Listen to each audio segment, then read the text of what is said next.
plus, nous sommes très heureux de vous savoir nombreux devant vos postes téléviseurs pour suivre votre magazine des spécialités, des connaissances, de la science. Une magazine qui vous donne le goût de pouvoir connaître la grandeur, la puissance immaculée. Cette puissance que vous avez toujours ignorée, eh ben, c'est ça la grande découverte de notre nature. Nous revenons une fois de plus pour vous parler une fois de plus de Big Bang avec les chercheurs qui se battent, qui se militent jour et nuit pour donner de l'éclaircissement. Lui qui a fait la symbiose de certains versets bibliques et de certaines réalités de la nature. J'ai dit mes salutations, monsieur Flavien Panzou. Oui, bonjour, monsieur le journaliste. On se retrouve encore là. Oui, on se retrouve encore pour continuer notre thème, notre sujet sur le Big Bang. Pouvez-vous un peu nous rappeler ce que nous avons parlé la semaine passée là? Oui, la semaine passée, en principe, nous avons expliqué comment le Big Bang est effectivement biblique. Mais pour ceux qui ne nous ont pas suivis, nous allons devoir faire un petit résumé. Mais avant ça, je tiens à dire aux journalistes scientifiques qui sont en train de me suivre dans le monde entier, aux astrophysiciens, aux théologiens, ainsi que toutes ces personnes qui font de la fouille archéologique aussi. Là. Voilà, donc de la filière astronomie et théologie, que ce que nous sommes en train de parler aujourd'hui, il ne s'agit pas de sermons ou bien de prédications, mais nous sommes effectivement dans la cosmologie. La cosmologie se définit comme étant la science qui étudie les origines, les structures et l'évolution de l'univers. C'est une branche de l'astrophysique. Donc nous sommes effectivement dans la science. Et la science ne parle que de ce qui est réel. Effectivement, quand nous lisons la Bible, notamment les 2 premiers chapitres de la Genèse, on nous parle effectivement de l'histoire de l'univers, de l'origine jusqu'à la création de l'homme. Mais est-il que cette histoire a été effectivement rejetée par les scientifiques de génération en génération. Mais aujourd'hui, à travers nos recherches, ou bien à travers mes recherches, j'ai pu découvrir que le schéma biblique de la création est fondé. Et je l'ai découvert à travers les notions de la cosmologie. C'est ainsi que, quand on parle du modèle cosmologique universel, il s'agit effectivement de la restitution scientifique du schéma biblique de la création. En effet, l'auteur du schéma biblique de la création n'a pas écrit une histoire scientifique, mais il a écrit une histoire vraie pour faire comprendre à ses contemporains comment l'univers a été créé. Et quand vous lisez dans cette histoire, vous allez voir que l'homme a été le dernier créature. Et c'est aussi attesté aussi scientifiquement. Sauf que les 6 premiers jours ont été effectivement un mystère pour la science. Eh bien, ces mystères viennent d'être levés à travers les modèles cosmologiques universels. Donc, jusque-là, les scientifiques exploitent beaucoup plus ce qu'on appelle les modèles standards. On vous écoute. Oui. Donc, en principe, les modèles standards expliquent l'univers à partir du Big Bang jusqu'à l'après Big Bang. Toutes ces sphères qu'on appelle avant Big Bang est effectivement, pour la science, c'est vraiment inconnu. Et c'est à travers la Bible que nous l'avons découvert. Donc, que ce soit les savants américains, les savants français, jusque-là, personne n'a effectivement dit ce qui s'est passé effectivement dans la voie Big Bang. Il y a des tâtonnements. Oui, il y a des théories, mais ce que nous avons découvert, ce n'est pas la théorie, mais nous avons effectivement découvert la description de cette sphère dans la Bible. En fait, lorsque nous parlons de ça, c'est-à-dire nous voyons, je parle de lui étant qu'écrivain, à la personne de Moïse. Pratiquement, c'est lui qui nous a décrit la description, qui nous a détaillé un peu comment est-ce que le monde a été créé là. Donc. Effectivement, l'histoire de les 5 premiers livres de la Bible, c'est-à-dire la Genèse, l'Exode, les Nombres, les Deutéronomes et les Lévitiques sont attribués effectivement à Moïse. Et si vous lisez ces livres-là, vous allez découvrir que Moïse est le plus grand savant que l'univers n'a jamais connu. Parce qu'il a décrit le schéma biblique de la création. Parce qu'il a décrit les schémas bibliques de la création. Selon la spiritualité. Oui, et puis dans l'Exode, Moïse aussi a fait beaucoup de prouesses scientifiques. Okay.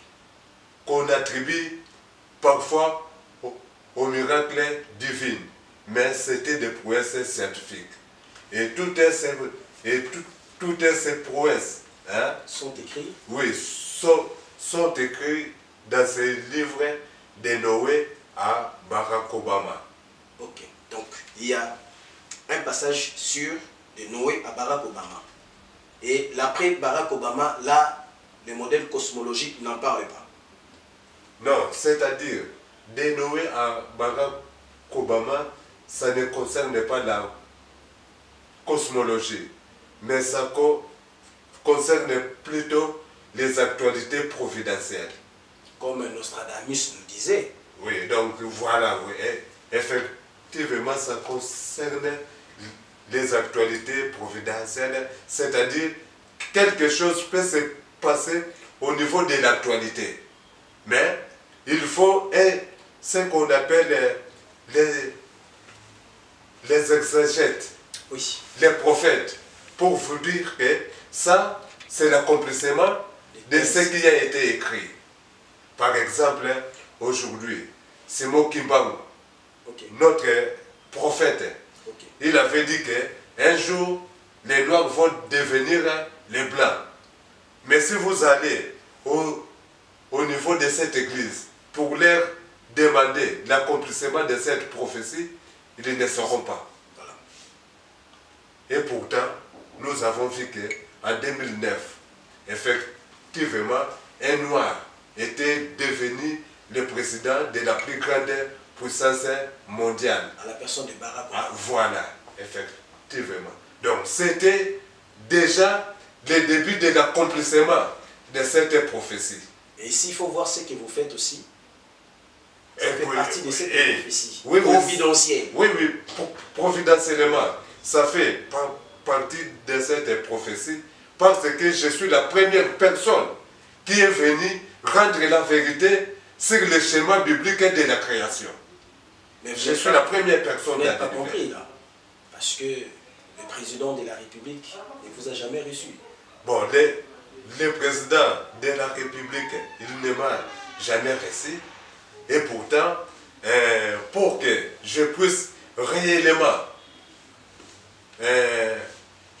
atteindre rapidement les mondes avec les modèles cosmologiques universels. En tout cas, j'ai besoin de sa contribution. Pas en termes d'argent, mais disons pas en termes d'argent, mais j'ai plutôt des choses à lui dire. À échanger avec lui. Voilà. Pas avec ses services, non, mais plus lui-même. Oui. Pourquoi? Parce qu'il est écrit, au commencement Dieu créa les ciels et la terre. Et une partie de cette terre, qui s'appelle la République démocratique du Congo, est dirigée par le président Félix Antoine Tshisekedi. Le message est lancé. Son Excellence, Monsieur le Président de la République démocratique du Congo, Son Excellence Félix Antoine Tshisekedi, vous qui avez toujours prôné le peuple d'abord, c'est un peuple qui a besoin de vous parler, qui a besoin d'échanger avec vous, parce que il y a des choses qu'on ne peut que les dire à vous. Il y a des choses qu'on peut dire à vos services. Mais cette fois-ci, il y a plusieurs réalités cosmologiques, peut-être que vous ignorez, mais que vous êtes, en fait, il est l'esprit supérieur de la République démocratique du Congo, s'il faudra qu'on se le dise, de pouvoir lui écouter, accorder l'espace, afin que vous puissiez échanger, et vous allez voir que beaucoup de problèmes qui rongent peut-être la politique du Congo pourra avoir une issue. Revenons un peu sur notre mouton. Qu'est-ce que nous allons parler? Aujourd'hui, nous avançons une fois de plus sur le Big Bang. Oui, donc aujourd'hui, nous avançons encore sur le Big Bang. En principe, le Big Bang, pourquoi on parlait de Big Bang? Le Big Bang veut dire que au début, tout ce que nous voyons, toutes les structures, le soleil, les étoiles, la lune, la terre, au début, ça commençait seulement comme une petite graine. Et c'est cette graine-là qui a pris de l'expansion. Et c'est cette expansion-là qu'on appelle Big Bang.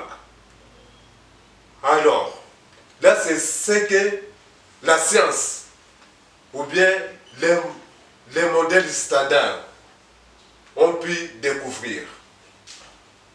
Alors, quand la science a découvert le Big Bang, ça créait en fait une séparation entre la science et la religion. Parce que pour les scientifiques, tout a commencé à partir du Big Bang. Alors, quand moi j'ai fait mes recherches sur le schéma biblique de la création, j'ai découvert que le Big Bang, ça se retrouve dans le schéma biblique de la création. Comment?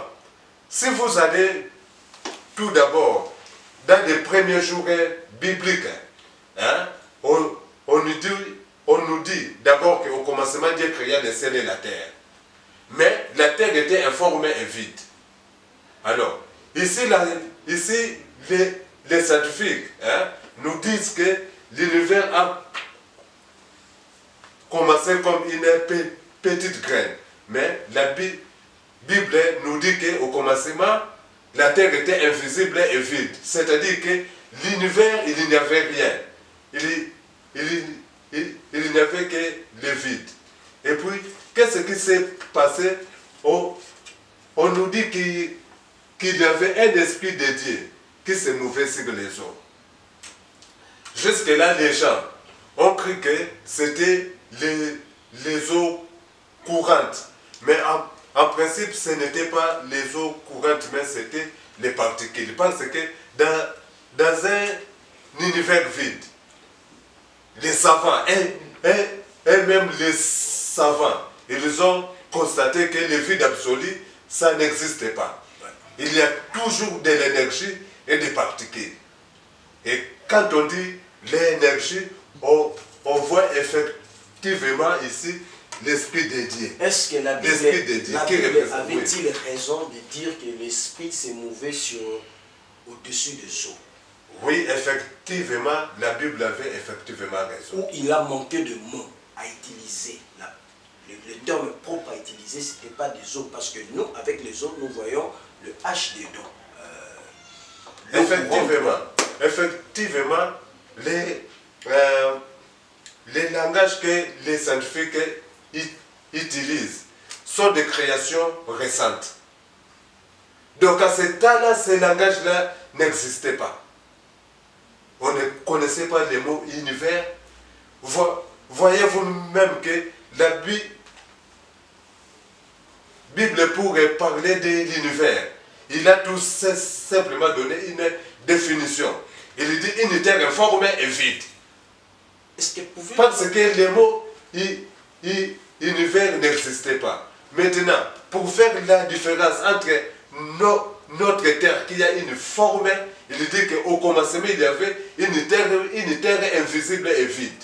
Donc là maintenant il parle de l'univers. Il ne parle pas de notre planète Terre. Parce que notre planète Terre est visible et puis il a une forme. Vous comprenez? Donc au premier jour de la création, la Terre n'était pas encore là. La Terre n'a été formée qu'au troisième jour. Biblique. Et moi j'ai dit que Moïse c'est vraiment l'homme le plus intelligent. Non, mais moi je peux même aller à contester, à dire même que Moïse ne s'est-il pas trompé par rapport à l'ordre de la création? Non, non, non, non. Moïse ne s'était pas trompé. Moïse a bien dit que au commencement la terre était informe et vide. Mais dans cette terre-là, qui était vide, c'est-à-dire dans l'univers qui était vide, il y avait l'Esprit de Dieu qui se mouvait sur les eaux. Et là aussi, ce n'était pas les eaux courantes. Pourquoi? Parce que dans le verset qui suit, on nous dit que Dieu dit que la lumière soit et la lumière fut. En principe, qu'est-ce qui s'est passé quand vous êtes en train de faire bouillir l'eau? Au départ, l'eau ne bout pas. Mais par l'augmentation de la chaleur, l'eau maintenant commence à changer de forme et puis à donner de l'évaporation. Oui. Et puis si on pose la question à quelqu'un, la question qui est en train de faire bouillir cette eau, on dirait que non, c'est les journalistes Mbouya. Voyez-vous? Mais pourtant cette eau est en train de bouillir sur base de phénomènes physiques. Est-ce que pouvez-vous avoir une idée, avant que tout ceci n'arrive, la Terre, elle avait quelle capacité de degré de chauffement là? Elle avait quel degré de chauffement pour que nous puissions arriver au Big Bang pour ça? Parce que peut-être que ça a trop chauffé et ces graines a dit exploser à cause de ce chauffage. Non, c'est-à-dire que quand l'énergie se mouvait sur les particules dans la Big Bang, il était en train de se confiner. Voyez-vous, c'est ce trait que vous êtes en train de voir. Voilà. L'énergie était en train de se confiner, de se confiner. Et c'est en se confinant maintenant qu'il a pu que sa chaleur a augmenté et il a pu faire jaillir la lumière auquel il est dit que la lumière soit et la lumière fut. Là, il n'y avait même pas encore le soleil. Là, il n'y avait pas le soleil. Donc, c'était une lumière qui était créée suite au confinement des particules. Et cet processus a continué jusqu'à ce que ces particules ont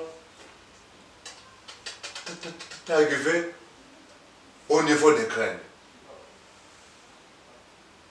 Et c'est après qu'il y a eu maintenant le Big Bang.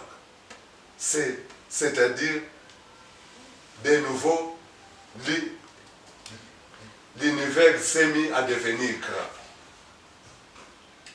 Le Big Bang, dans notre monde scientifique, c'est l'explosion et le début de l'humanité.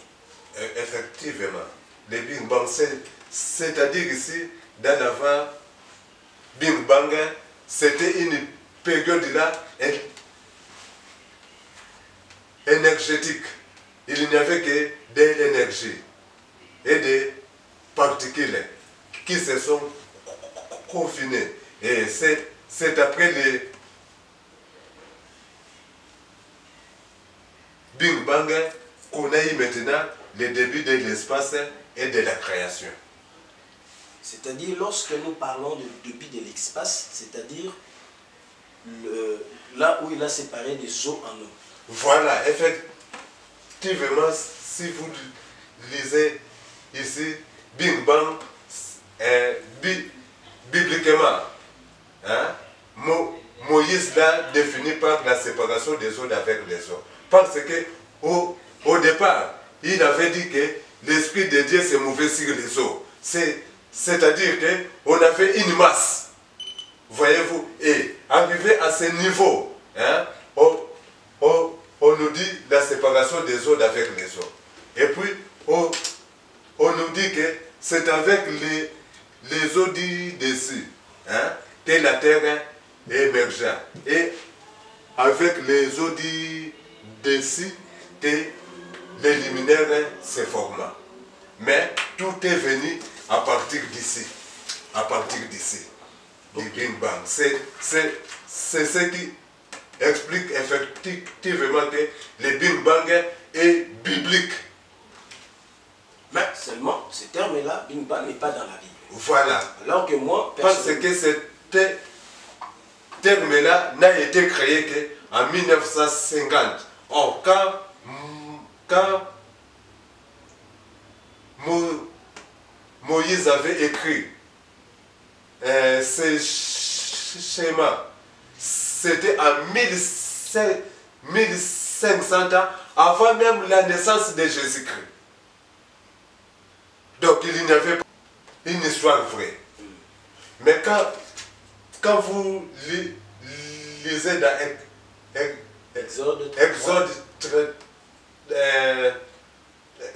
Exode 33, verset 11, on nous dit que l'Éternel Dieu causait avec Moïse face à face comme un homme parlait à son ami.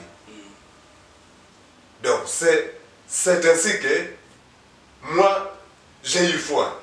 Je me suis posé la question, si réellement le schéma biblique de la création vient de Dieu, pourquoi les scientifiques l'ont rejeté? Et c'est assez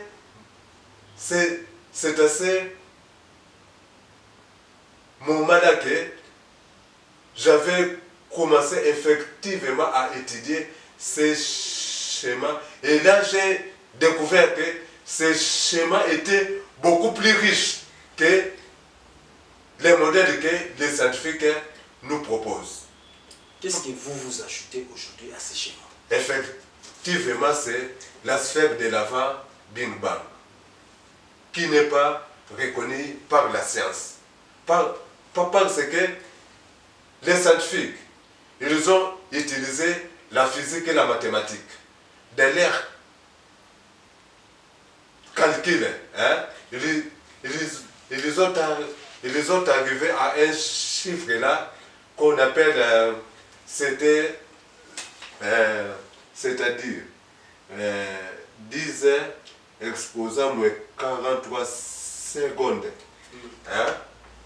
Et à partir d'ici, hein, l'ère mathématique ne répondait plus. Ils étaient bloqués. Ils étaient bloqués. Et les décomptes, le déblocage s'est provenu d'où? Hein? Donc, c'est-à-dire qu'ils ne pouvaient plus. Donc, toutes les lois de la physique ne répondaient plus. Alors, ils ont baptisé ça les murs de Planck. Okay. Les murs de Planck. Donc, même les scientifiques ignorent effectivement ce qui s'est passé ici lors de la séparation des eaux avec les eaux. Ils savent qu'il y a eu Big Bang, mais ils ne sont pas encore arrivés à ce point. Voyez-vous? Donc c'est dans ce point qu'effectivement le Big Bang a eu lieu. Mais dans l'ère calculs. Hein? Donc, ils sont arrivés jusqu'à ce niveau qu'ils ont débaptisé mur de Planck. Donc, c'est-à-dire que leurs calculs ne leur permettent pas d'accéder jusque dans l'avant Bing Bang. La République démocratique du Congo, votre pays de naissance, est-ce que cette histoire est connue vers nos collègues dans le 9 pays limitrophes qui entourent la République démocratique du Congo? Non, non, non, ce n'est pas vraiment connu parce que l'astrophysique, c'est vraiment une discipline qui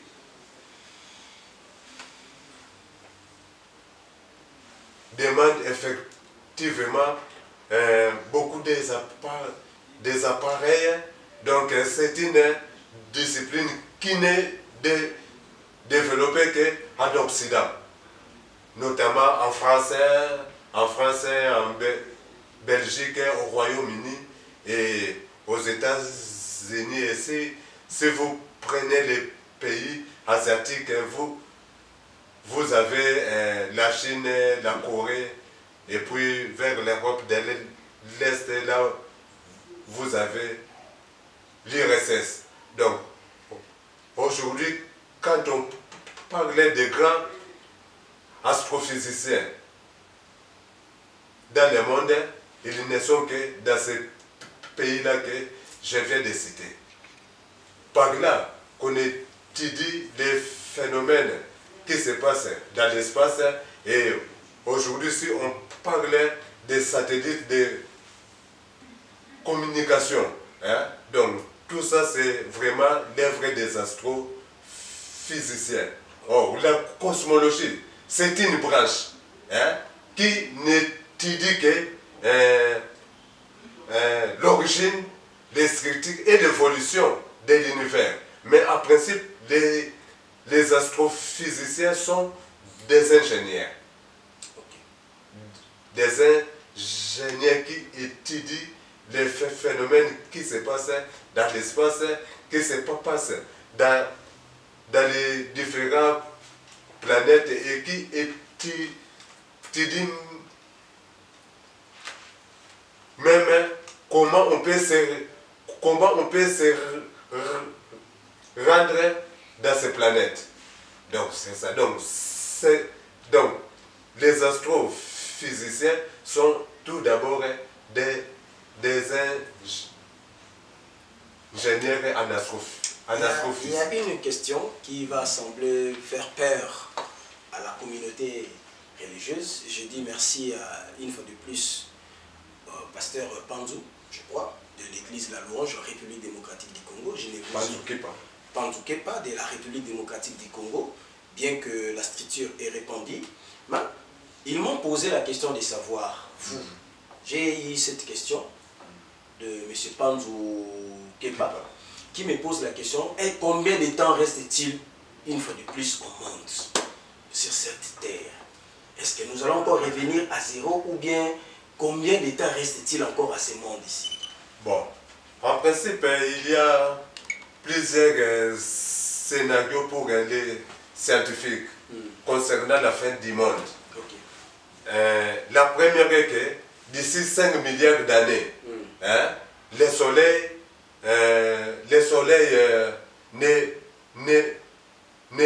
ne va plus briller. Pourquoi? Parce qu'il va épuiser son énergie. Voilà, son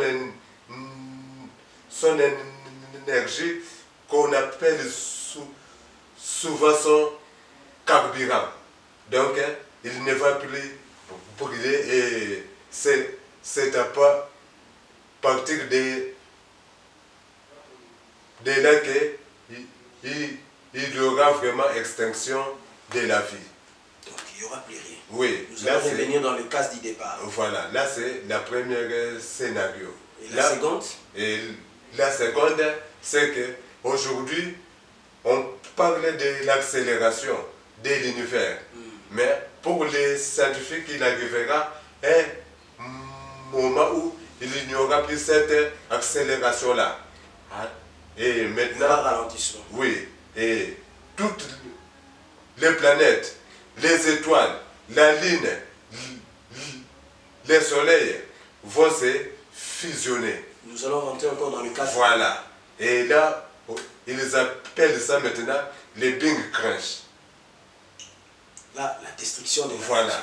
Voilà. Donc tout va revenir encore à zéro. Pourquoi? Voilà. Mais pas parce que comme il n'y aura plus de l'expansion, c'est-à-dire que la gravitation va maintenant attirer tous les éléments à pouvoir se rassembler encore. Donc, il faut être là dans 5 milliards d'années. Dans 5 milliards d'années, c'est pour les soleils.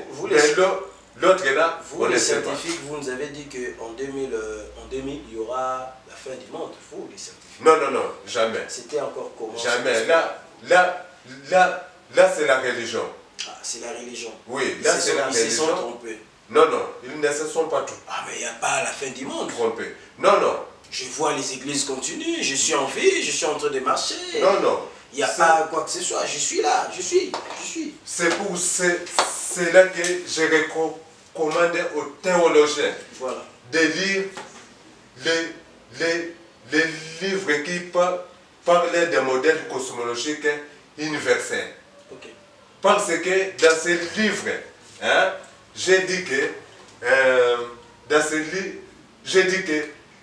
le langage biblique est différent de notre langage.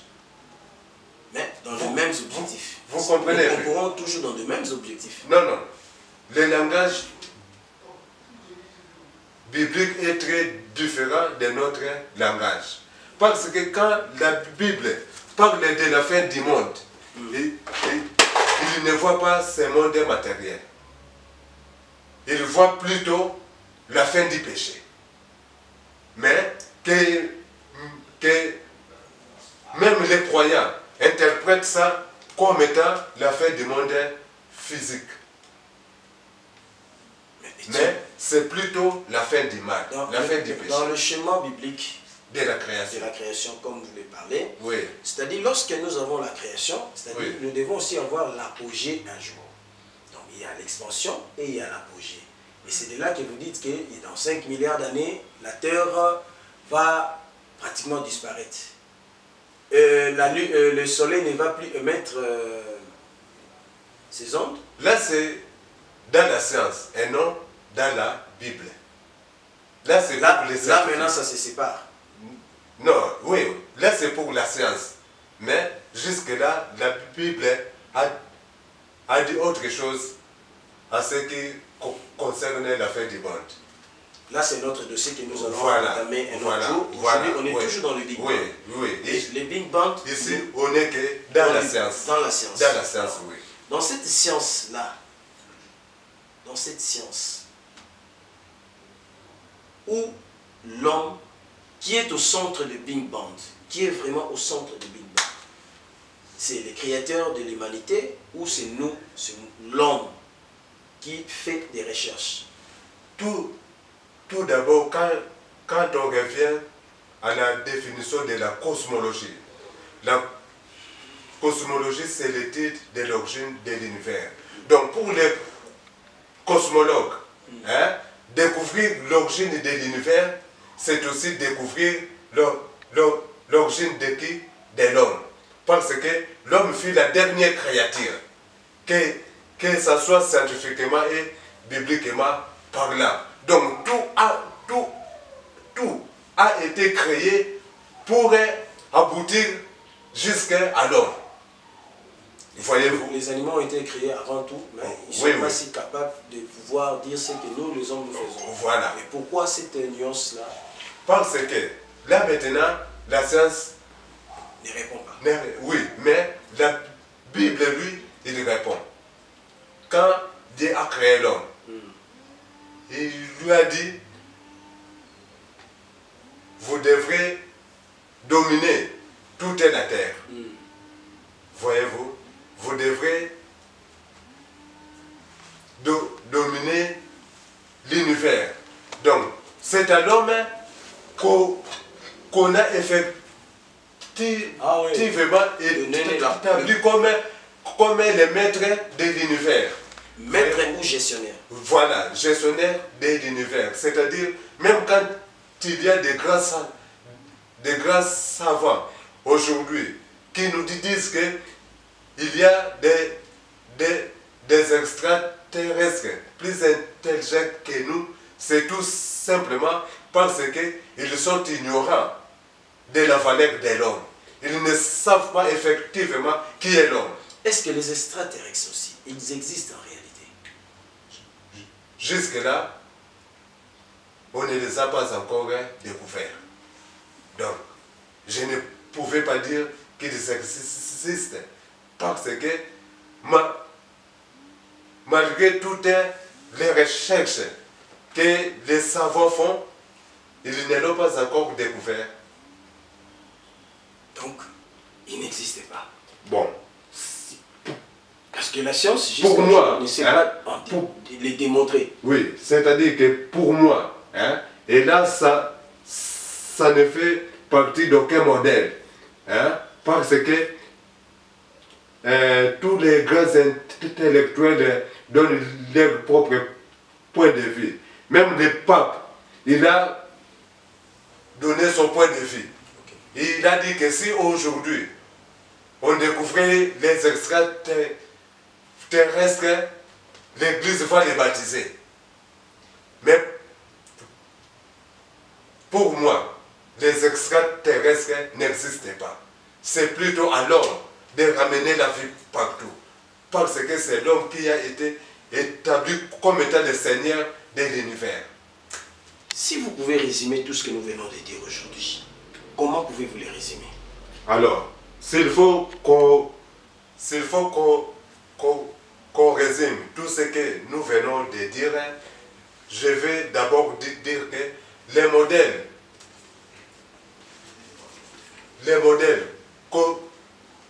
cosmologiques universels ne remplacent pas le modèle standard qui est scientifiquement reconnu.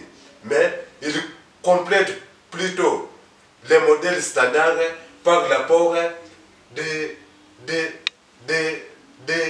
la sphère de l'avant Big Bang. Et comme et là, je vais dire à tous les astrophysiciens, aux journalistes scientifiques des différents journaux, revues, dans le monde, qu'à partir d'aujourd'hui, si on leur pose la question, qu'avait-il avalé Big Bang, la réponse se trouve dans le modèle cosmologique universel qui a été découvert par Flavien Panzumwaka dans la Bible. Donc, ce ne sont pas mes propres théories, mais c'est une découverte que j'ai faite et que j'ai restituée scientifiquement. Ce sont vos pensées. Hein? Non, non, non. Ce ne sont pas mes pensées. Quand on pense, souvent, on n'aboutit pas au résultat. Mais à travers cette découverte, nous avons abouti jusqu'au niveau de Big Bang, qui est la séparation des eaux d'avec les eaux. Voyez-vous? Donc, c'est-à-dire qu'il n'y avait que l'eau qui représentait des particules. Et à ce niveau, on était arrivé au niveau de l'univers condensé et puis il y a eu après Big Bang. Donc c'est effectivement ça. Donc si aujourd'hui je fais la vulgarisation, c'est pour que le monde entier sache qu'un Africain a effectivement découvert la sphère de l'avant Big Bang. Moi je pense que maintenant là, nous allons exploiter ces livres de Noé à Barack Obama. Oui. Parce qu'il y a des choses très intéressantes qui sont à l'intérieur que le public les téléspectateurs ne savent pas. Par exemple, si je prenais au hasard quelque part, je suis en train de voir la signification des os ou des os. Vous me dites ici, quelque part, la masturbation. C'est toujours dans, dans le livre ici. Faut-il consommer les choses interdites de l'Ancien Testament? C'est toujours dans ce livre que vous avez écrit ici. Et nous allons en débattre, chapitre après chapitre, pour que le téléspectateur sache, pour que les téléspectateurs comprennent. Et qu'est-ce que vous dites maintenant pour les étudiants qui ont soif de vous écouter? Bon, pour les étudiants qui ont soif de m'écouter, vous avez mon numéro de téléphone qui est affiché en bas. Vous n'avez qu'à m'appeler et je vais répondre directement. Je viendrai vous enseigner, vous démontrer l'origine de l'univers selon la Bible et la science. Et vous allez découvrir que c'est vraiment en harmonie. C'est-à-dire, il n'y a pas de différence. Et là, je vous dis que c'est moi qui suis le créateur de cette nouvelle science qu'on appelle l'astro-théologie, c'est-à-dire astronomie et théologie combinée. C'est par ces mots que nous mettons un point final à notre magazine de ce soir. Si vous avez été très heureux, en tout cas dites merci à la grande équipe qui vous accompagne du jour au lendemain. Et la grande équipe du modèle cosmologique universel est toujours disponible à se rendre de part et d'autre dans le monde entier pour vous donner le meilleur des informations sur la connaissance. Nous disons que nous avons été très heureux de vous savoir nombreux. Alors, votre fidélité nous honore. Nous pensons que monsieur a un mot pour chiter là. Oui, j'ai effectivement un mot pour citer, notamment pour nos téléspectateurs qui n'ont pas les notions de la cosmologie, pour qu'ils puissent très bien comprendre l'origine de l'univers. Je leur recommande ce livre, Les champs du modèle cosmologique universel. Les champs du modèle cosmologique universel. Là, c'est pour les gens qui n'ont pas vraiment une grande connaissance en cosmologie. Mais pour les étudiants de l'astrophysique, pour eux, je leur recommande ce livre qui a pour titre Les énigmes de l'univers résolus dans le modèle cosmologique universel. Parce que ils apprennent ce qui se passe dans l'espace. Il y a des choses qu'ils n'arrivent pas à comprendre. Dans ce livre, nous avons résolu certaines énigmes que l'on constate effectivement dans l'univers. Voyez-vous? Donc ça, c'est vraiment plus pour les astrophysiciens ainsi que les étudiants en astrophysique. Dans le monde entier, bien sûr. Merci, chers téléspectateurs. On se retrouve au prochain numéro. Portez-vous bien, car votre fidélité nous honore. Enfin, comme dernier mot, je voulais dire que j'attends toujours l'invitation du chef de l'État de la République démocratique du Congo. Même celui de Brazzaville. On vous attend. Merci. Ciao. À la prochaine.